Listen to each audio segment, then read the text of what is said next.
and get us going. Hello, hello, hello. All right, it looks like it's working for us today, so that's super exciting. So, I have a question for you today. Have you ever had a student come in for a trial, love your classes, walk out the door without actually enrolling? It's totally frustrating and makes you wonder what the heck it is that you're doing wrong. But the reality is, it may be that your sales process didn't speak to the way that they actually buy. And so here's the deal. So, what makes someone buy from you? It's a question that we have. That is to enroll their child into your studio, or book a birthday party, or add on additional classes, or even audition for the performing company. So, today in this week's episode, I want to break down for you the three distinctive types of buyers because they are distinctive, their characteristics, and how to appeal to each. And so, do you want a copy of today's show notes? Let me know. You could share it with your staff. Drop the word buyer below, and we'll get you access to that as soon as it's ready. If you're joining me, say, hey, Erin, what's up? Let me know that you're here. I want to know who's here with me today so we can chat and have a conversation about this. And if you are new here to the Erin Burd Live Show, I'm Erin Burd, and I support studio owners and educators to grow their businesses by creating their own unique vision of success, all without the burnout, all without the overwhelm, or sacrificing their personal lives. I believe that you can have everything that you actually dream and desire. You just got to have a plan to get there, right? And so, if you know any others that may need to hear this conversation today, feel free to sprinkle the love around. You are more than welcome to tag someone here, share it out there to the world. But let me know that you're here before we dive right in today. We actually have a lot of information to cover, so let me know in the comments where you're coming from. And oh, it's actually a little chilly here this morning, so I've got my warm sweater on. So is it cold there where you're at? I want to know. All right, so let's go ahead. Hey there, good morning. So let's talk about this real quick, right? Let's talk about it. So there are three very distinctive types of buyers. And when I work with my clients, we start to talk about, and I'm sure you've heard time and time again about the ideal client or the ideal buyer or the ideal family or ideal student, right? That is inside of that's coming in that you want to attract. And I think sometimes we forget that we need to include the buying type of our ideal client or our ideal student, and how we create our messaging should align with how and who our buyers are. And so let's dive into the three types of buyers, and then we are going to talk a little bit about how do we actually attract and sell to those specific types of buyers. Okay, so y'all ready to dive on in? Let's do this. Okay, so the first type of buyer that I want to identify is called a spendthrift. A spendthrift. Now, Erin, what's a spendthrift? So, a spendthrift is somebody who tends to is quick action, sees something they want, buys it, right? Some people might call them impulsive. Some people would say that their buying decisions are solely based on their emotions. They tend to not be big savers, right? And the pain of the sale comes after they actually buy, where they might regret after they've actually made the decision. Okay? So that is what we call a spendthrift. right? Somebody who's driven on emotion, doesn't look at a budget or may not even have a budget, right? And their decisions are based on their emotions, really. Okay. The second type, the second type of spender is what we call an average spender. So average spenders, which typically are going to be your widest group of buyers, but these are people who buy on emotions as well as facts, right? So they're going to be average savers. They're going to look at value. They're going to look at emotion. They're going to look at data, right, to make their decisions. But they're not going to be so impulsive. They're probably going to take a little bit longer to buy, and they're going to be thinking about more of the overall picture when you're dealing with average spenders, right? So they still want to make sure that it aligns with their budget or that it makes sense. All right.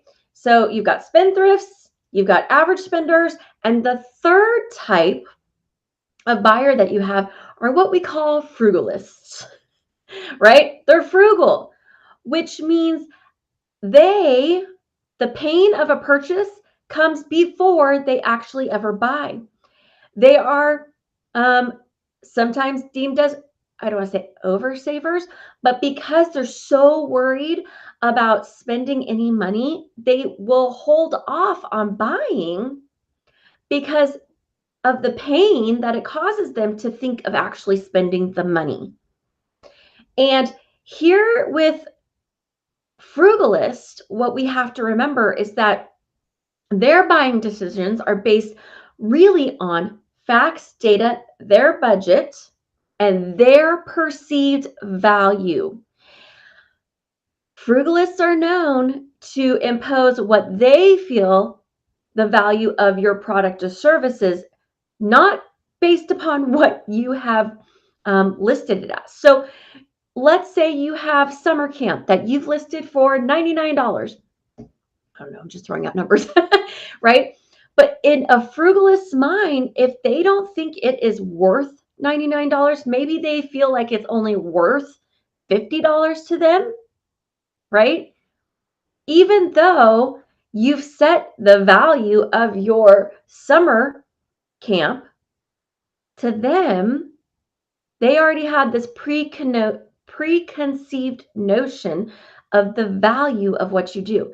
So you are going to be very hard to find and convince them that it is worth double because they already have decided what it's worth.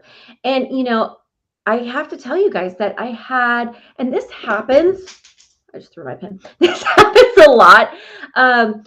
I just had a client who had gone ahead and done some Facebook ads for their summer session. And they listed their prices and they had some people say, oh my gosh, that's so expensive, right? And the truth of the matter is that these people were frugalists and they were not her ideal clients, right? So that leads us into, now that we've identified the three different types of buyers, right? I want to know before we go forward, can you share with me what type of buyer you are? Let me know in the comments. I want to know. Because, okay, here's the truth of the matter. I'm an average spender. In my younger years, I would have even been called a spendthrift. Right? Like in my younger years, I would have fallen into that category because truthfully, I wasn't right with my money. Right? And I saw something and I wanted it and I got it.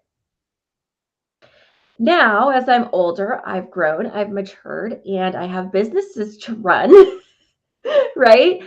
I am more of an average spender in that I have a budget, I look at the numbers, it has to make financial sense.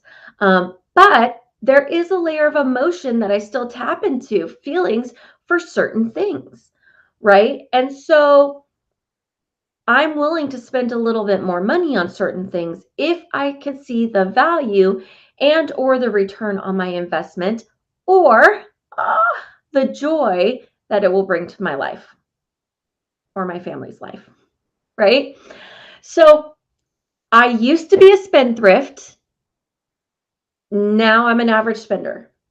And if you're coming in on the replay, that's okay. I still want to know. Drop in the comments. What are you, a spendthrift, an average spender, or a frugalist? Right? I want to know. And if you come in on the replay, I'll come back in and we'll continue this conversation together. Right? So now that we've identified the 3 types of spenders, buyers, right? Spendthrifts, average spenders, frugalists, and we've shared without concern of judgment what type of buyer you are, right? Because honestly, when we look at ourselves, it helps us to see how this can come out in other people, right? Depending on the product, interest, benefits to me, I feel I'm a little of all 3. Okay, yes, and that is okay, right? But what tells me is more than likely you're probably an average spender for the most part, right? Because you're taking a little bit from column A, from the spendthrifts, a little from column C, to come up right in column B and have a little bit of both, right? But I love that you're sharing with us. Thank you so much for being willing to share. Yes, combo of spendthrift and average. Awesome. Yes. Okay. Thank you for sharing. Y'all, I got my hand clappers today. It's a good day. Okay. So now that you know that you're a combo or whatever, this kind of helps you to identify others and their spending habits. So how do we, first of all, identify who we want to be our ideal clients? So now I know I might get some pushback on this, but I typically am going to say for most privatized studios, frugalists are probably not going to be their top spending category, right? Spender category. Because if you've been around me for a while, you know I don't want you to be the dollar store and the bargain basement of dance or gymnastics or karate or whatever it is that you're providing a service for, right? Those are wonderful models for, Walmart, dollar store, but they're based on large numbers.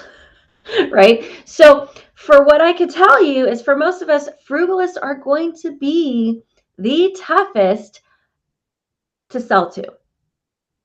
They have to see immense value in what you're doing to be compelled to go through the pain of handing over their hard-earned cash. And have you ever had families or students that make comments like how you're always nickeling and diming them, how you're, everything's so expensive. Why are costumes so expensive? Why are you raising your tuition? Why are you da, da, da, da, da? Those are probably falling in that frugalist category. And so when you have a lot of people inside your studio who are within that category, it's going to probably give you more stress and anxiety, right? Because they're probably not the perfect fit, right? You may love their kiddos, but if it feels like you're pushing and pulling, like every time mom or dad goes to hand over a check and it's like they're holding on to it, right? It makes things so tough. And so while they're not all frugalists are bad, y'all, but they aren't influenced by things like, if you were to say something like, well, you or your child deserve this, that is not going to influence them, right? But something like, maybe even saying this is an investment into you or your child, right? Like that is something that is going to resonate with them more. Okay, so let's talk about those spendthrifts and those average spenders. Okay, so here's the thing. Spendthrifts are really easy to get to say yes when you get them in the door because they are living on emotions. So if you have, we talked about in the beginning, if you have a student who comes in for a trial and absolutely loves it, is smiling, laughing, happy the whole time, that parent sees the joy that dance or whatever is going to bring to them in that moment. And that is all they need to feel compelled to sign up right then and there on the spot. Okay. Awesome. No problem. Go to your appointment. Um, so spendthrifts are really easy to get to say yes.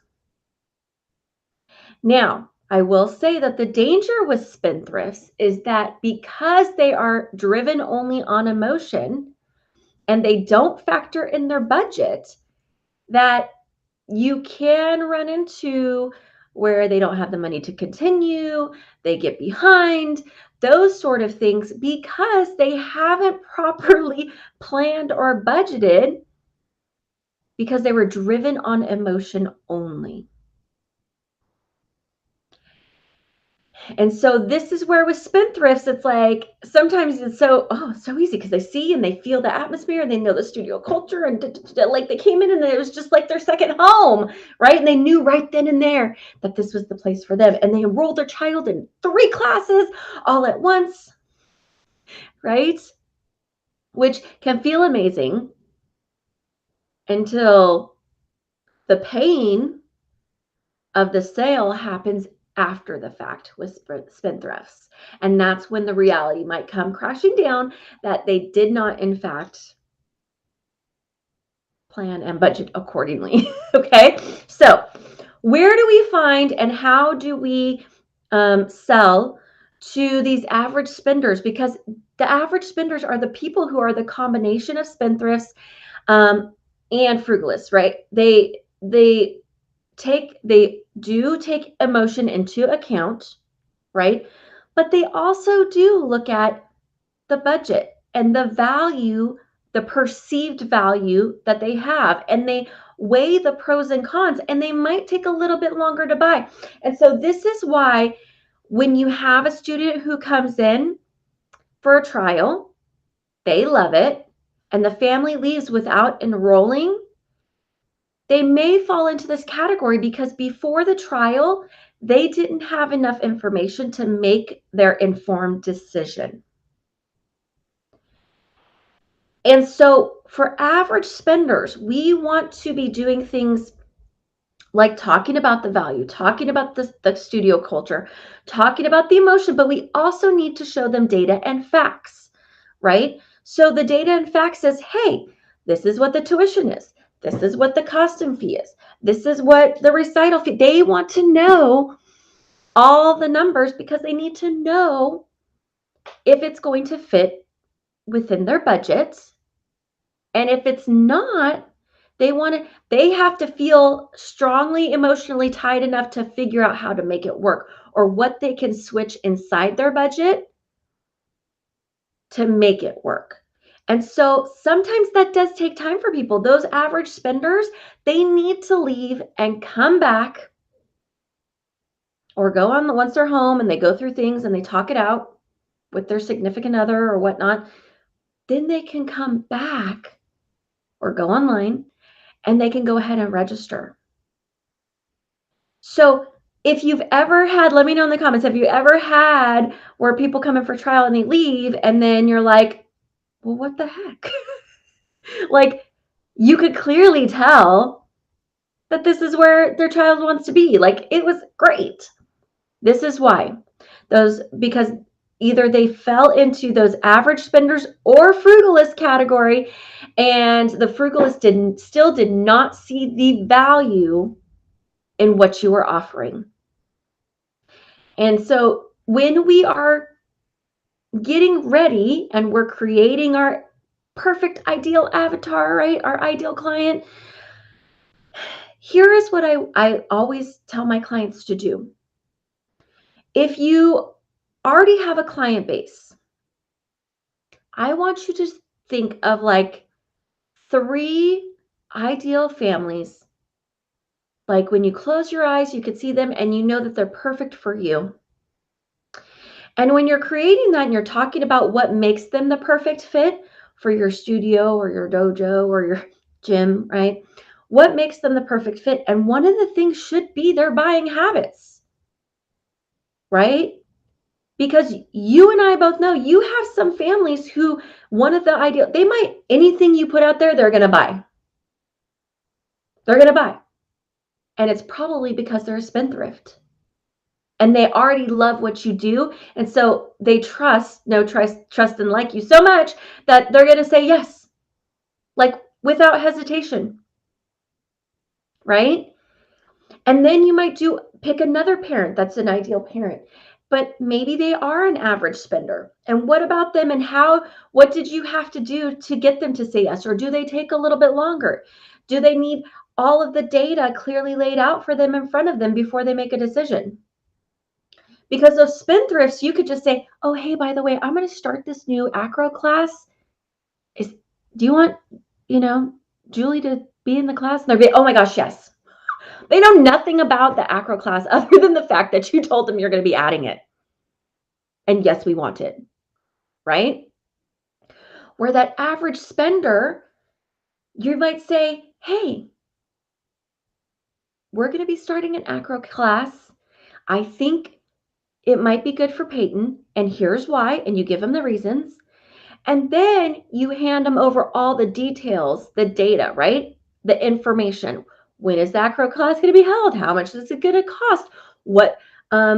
What skill sets are you going to be working on in the class? This is where those average spenders, they do need a little more data. They need more information to decide if, yes, it's the right fit for them. And so what I love for my clients to do is to pick at least 3 different families to create as we work on your ideal client avatars, and their buying and spending habits should be listed. They should be listed. Because when you are selling, you are going to sell differently to different group sets. And that's okay. Right? That's okay. I have a friend who is we joke. She even jokes about it, but she's like, I'm a tightwad. I'm a frugalist. Like, I know that saving gives me comfort and peace of mind. And so it takes me a really long time to buy. I'm like, well, what do you mean? She's like, oh, if it's a big decision, she's like, it took her almost 3 years to decide on buying a new car. Not because she didn't know she needed a new car or she wanted a new car. For her, it was painful to think about handing over that much money. Like, would cause her anxiety, right? And so she let it go on for these years until she had no other choice. Not because she didn't have the money, not because she didn't realize and acknowledge that she needed a new car, but she knew that she called herself a tightwad, but she knew she was a frugalist, and that the pain of releasing that money, it was too much. So she just prolonged it and prolonged it and prolonged it until she had no other choice.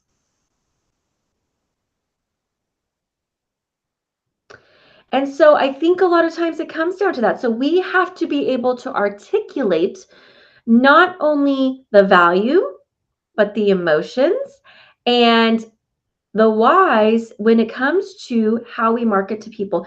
And when I say market to them, that means through email, social media, ad spend, through just our regular copy, how we talk to parents, how we communicate, right? Because there are going to be different drivers for each different type of buyer. And so we have to acknowledge that, and we have to know who is in our studio right now, and then who do we actually want to bring into our studio. So let me know in the comments. If you had to choose one type of buyer to market to, what would it be? Would you market to those spendthrifts, to those average spenders, or to the frugalists? I want to know. Let me know in the comments. Let me know in the comments. Okay, so I always do that. I always knock things around. Yeah. All right, let's go ahead. We're going to do a speedy recap real quick and talk about the 3 different types of buyers, how to identify them, and how to sell to them, right? Because when you are going to enroll new students, their parents' buying habits are absolutely going to affect your bottom line. So many times I have people tell me, Erin, I had someone come in for a trial, they loved the class, and then they left and they never enrolled. What the heck? And so this is going to probably explain to you why. So the 3 types of buyers that we have are spendthrifts, average buyers, and frugalists, right? Spendthrifts, they thrive and they're driven by emotion. Only they're not good they're not good savers. The pain of the purchase comes after they actually purchase. There might be regret and remorse, but they are quick to buy, maybe even called impulsive, right? The second type of buyers is an average buyer. Now, these people, they do thrive on emotion a little bit, but they also like to look at the data. They like to see if it fits within their budget, and they take a combination of the both to make their buying decisions. Most of our families that come in are probably going to fall into that category, because they connect emotionally to what this is providing for their child or their student, but they also have to look at the numbers. And so to them, they need all the data to know, and then they use the emotion as part of that decision-making process. And the third type of buyer is a frugalist, y'all. This is where the pain happens before the purchase. They are super savers and they don't want to let go of their money, right? And they also figure out their own perceived value on a product or a program, regardless of what you have priced it for. And if it doesn't fall within what their preconceived notion is, it is going to be very, very hard to get them to buy. And so with these 3 types of buyers, we need to be able to know how to speak to each one and which one we actually really want to sell to. And so when you're creating your client avatar, absolutely go through, plug in who your spendthrifts are, who your average spenders are, and who your frugalists are, and look at their characteristics and their buying habits and what drives them and motivates them, because this will give you clarity when it comes to marketing to that specific group. Okay, so I hope that gave you guys some clarity on the 3 different types of buyers, how to identify them by their spending habits, and how to start to speak to them to get them to that yes.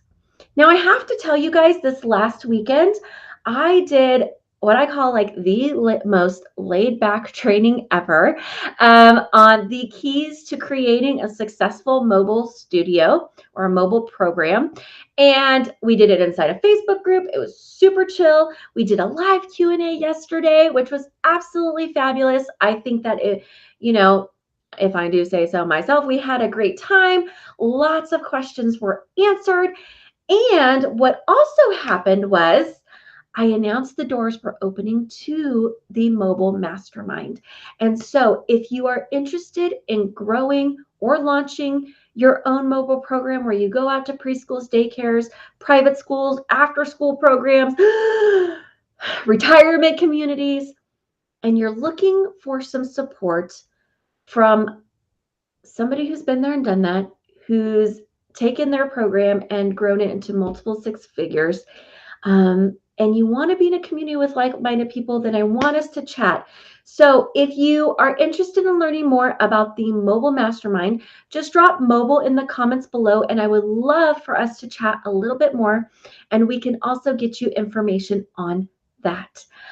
I'm going to leave you there for today. I will be back next Wednesday, same time, same station, with more business, mindset, and joy-filled time together. Till then, I'm Erin Burd, your dance studio strategist who helps studio owners and educators just like you to get outside the four walls of your studio, to grow your business, and to create your own unique vision of success. I'm going to leave you all there. And until next week, my friends, stay you, stay awesome, and go out and play more. I will talk to you soon. Bye, my friends.